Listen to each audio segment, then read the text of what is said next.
Pembunuh cahaya. Part 14. Yang dilakukan oleh Saira pertama kali adalah mencari informasi.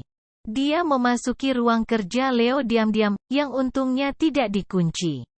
Para pelayan mungkin tidak akan mencurigainya, toh dia kan istri Leo, jadi dia berhak berada di mana saja di rumah ini.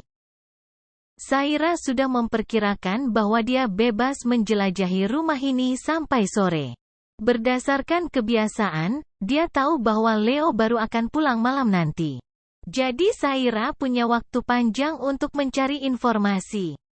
Sejenak Saira berdiri ragu sambil menatap ke sekeliling ruang kerja Leo yang besar dan luas, yang didominasi oleh perabot kayu yang maskulin. Ada rak besar di sudut ruangan berisi buku-buku, dan ada meja besar di tengah ruangan, dengan lemari kaca di belakangnya. Saira bingung harus mulai dari mana. Tetapi kemudian dia melangkah menuju meja besar itu dan memeriksa laci-lacinya. Biasanya orang menyimpan hal-hal pribadi dan rahasia di laci mejanya. Saira hanya berharap bahwa laci itu tidak dikunci. Pelan Saira mencoba membuka laci pertama meja kerja Leo, tetapi terkunci. Dengan kecewa dia mencoba membuka laci yang lain, tetapi semuanya terkunci. Dia mendesah dan menghela napas kesal. Duduk di atas kursi besar milik Leo. Berusaha untuk tidak menyerah dan mencoba membuka laci-laci yang lain. Tetapi percuma karena semuanya terkunci. Dahinya mengerut, pantas saja pintu ruang kerjanya tidak terkunci. Leo rupanya sudah memastikan semua berkasnya entah apapun itu, aman terkunci di laci ruang kerjanya. Mata Saira memandang sekeliling. Selain laci mejanya sepertinya tidak ada yang bisa diharapkannya, ruang kerja Leo tampak steril. Bahkan meja kerjanya yang besar dan dilapisi kaca hitam ini bersih tanpa ada selembar kertas pun di atasnya. Hanya ada kotak berisi alat tulis seperti pena, penggaris, dan beberapa pensil di sana.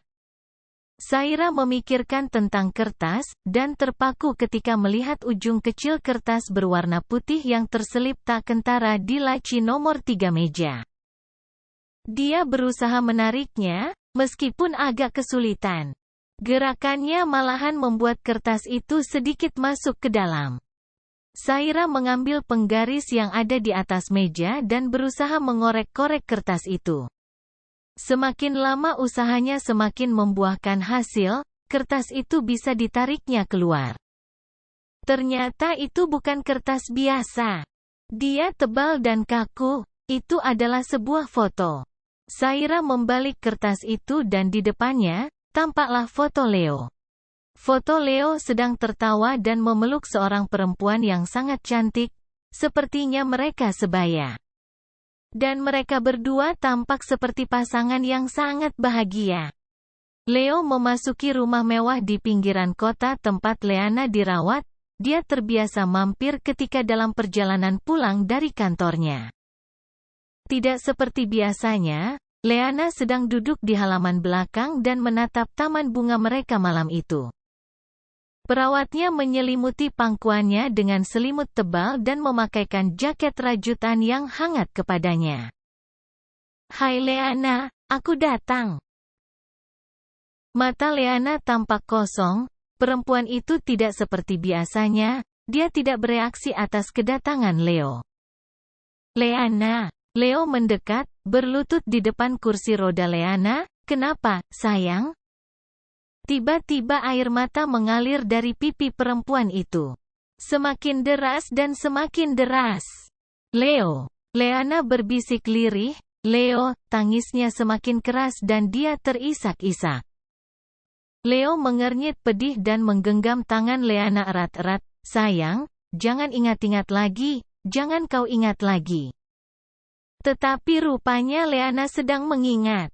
Psikiaternya mengatakan bahwa akan ada fase di mana Leana akan mengingat semua kenangan buruknya. Akan ada fase lain di mana Leana seolah-olah kosong. Tanpa ekspresi dan tanpa emosi. Dan akan ada fase di mana seluruh emosi Leana tertumpah dan dia mengamuk, berteriak-teriak tidak jelas.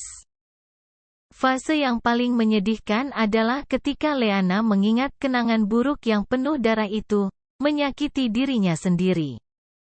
Leanna menangis menutup mukanya dengan kedua tangannya, sampai tubuhnya berguncang-guncang. Leo tidak tahan melihatnya, dia memeluk Leanna dan membiarkan perempuan itu menangis di dadanya. Tangis Leanna selalu membuatnya merasakan kesakitan yang amat sangat, seolah jantungnya dicabut paksa dan rongga dadanya dipaksa kosong.